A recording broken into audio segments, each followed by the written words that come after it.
ಸೌಜನ್ಯ ಪ್ರಕರಣದಲ್ಲಿ ಎಸ್ಐಟಿ ತನಿಖೆ ನಡೆಸ್ತಾ ಇರುವ ವಿಚಾರಕ್ಕೆ ಸಂಬಂಧಪಟ್ಟಂತೆ ಬೆಂಗಳೂರಿನಲ್ಲಿ ಗೃಹ ಸಚಿವ ಡಾಕ್ಟರ್ ಜಿ ಪರಮೇಶ್ವರ್ ಅವರು ಪ್ರತಿಕ್ರಿಯೆಯನ್ನ ನೀಡಿದ್ದಾರೆ.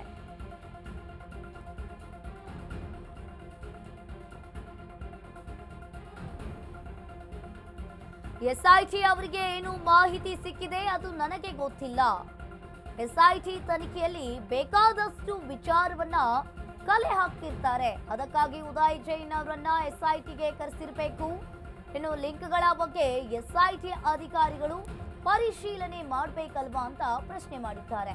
ಇದು ಸೌಜನ್ಯ ಪ್ರಕರಣದ ಮರು ತನಿಖೆ ಅಂತ ನಾನು ಹೇಳೋದಿಲ್ಲ. ಯಾವ ಲಿಂಕ್ ಯಾವ ಉದ್ದೇಶದಿಂದ ತನಿಖೆ ಮಾಡ್ತಾ ಇದ್ದಾರೆ ಅನ್ನೋದು ತಿಳಿಯುತ್ತೆ.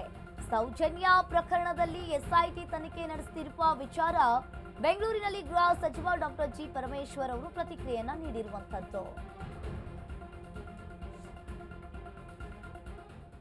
ಯಾರು ಕೊಟ್ಟಿದಾರ ಗೊತ್ತಿಲ್ಲ, ಅವ್ರಿಗೆ ಏನ್ ಮಾಹಿತಿ ಸಿಕ್ಕಿದೆಯೋ ನನಗೆ ಗೊತ್ತಿಲ್ಲ. ಯಾಕೆಂದ್ರೆ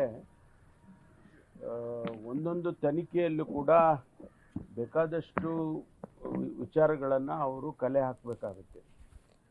ಎಲ್ಲಿಯಾದ್ರೂ ಕೂಡ ಅವರಿಗೆ ಮಾಹಿತಿ ಕೊಡೋರು ಏನು ಕೊಟ್ಟಿದ್ದಾರೋ ಆ ಕಾರಣಕ್ಕಾಗಿ ಕರೆದಿರ್ಬೋದು.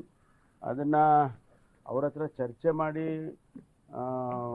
ಅವ್ರನ್ನ ಕೇಳ್ಕೊಂಡೆ ನಾವು ಹೇಳ್ಬೇಕಾಗ್ತದೆ. ಅದು ನಾವು ಈಗಲೇ ಬಹಿರಂಗಪಡಿಸಿ ಟರ್ಮ್ಸ್ ಆಫ್ ರೆಫರೆನ್ಸ್ ಅಲ್ಲಿ ಒಂದು ವೇಳೆ ಇಲ್ಲದೆ ಇದ್ರೂ ಕೂಡ ಲಿಂಕ್ ಇರ್ತಾವಲ್ಲ, ಲಿಂಕ್ಗಳು ಯಾವುದೋ ಬಂದಾಗ ಅದನ್ನ ವಿಚಾರ ಮಾಡದೆ ಹೋದ್ರೆ ಆ ತನಿಖೆಗೆ ಪೂರ್ಣ ಆಗಲ್ವಲ್ಲ.